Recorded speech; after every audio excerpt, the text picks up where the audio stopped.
Major decision causing many of you to take a closer look at your health insurance. ABC 15 confirming UnitedHealthcare has cut ties with dozens of Arizona doctors. It's a decision that impacts thousands in our state.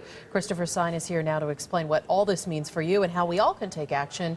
And Chris, this hits close to home for young and old. Most certainly, Katie. You know, there are two separate issues here when we're talking about UnitedHealthcare, which certainly has a big impact on our entire community. It impacts people's lives from a physical standpoint to, of course, a financial standpoint. The carrier now has dropped thousands of doctors nationwide involving its Medicare coverage plan, Medicare Advantage to be exact.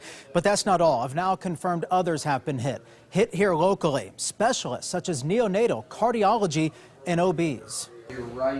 You may know and rely on your doctor, but that doctor you depend on could be out of network. This is just the tip of the iceberg. We are definitely going to see radical changes in the healthcare environment. Dr. Mark Hong is helping to explain what's happening.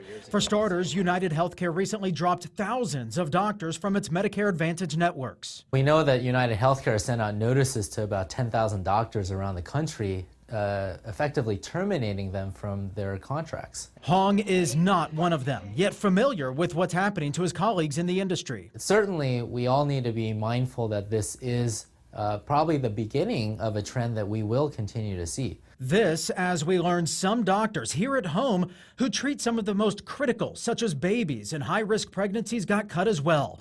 175 Arizona doctors with Obstetrics Medical Group. UnitedHealthcare ended its contract after the two failed to reach an agreement. That means obstetrics patients with UnitedHealthcare may now be out of network. It's incredibly critical for you to advocate for yourself when it comes to insurance matters, because no one else is going to do it for you. I think we're going to get a series of wake-up calls as patients. We're going to see changes in the way that things are being delivered in terms of our health care. Again, we're talking about two separate issues here. As for obstetrics, UnitedHealthcare did send me a statement this evening blaming obstetrics for not engaging in productive negotiations. Obstetrics has now posted its own statement on its website. That's on abc15.com right now. Chris, how do you even know if your doctor's been cut? You know, it's a good question, Katie, and first and foremost, take action by educating yourself. You want to look at your plan also and make sure and call your doctor to see if there's any changes. And most importantly, even UnitedHealthcare telling me today, look at the number on the back of your card. Call that number. That would be UnitedHealthcare. Ask them the questions. You really need to take action and make sure that your plan hasn't changed without you knowing. Yeah, sounds like it. And you better check ahead of time before you're sick. Right. Thanks, Christopher.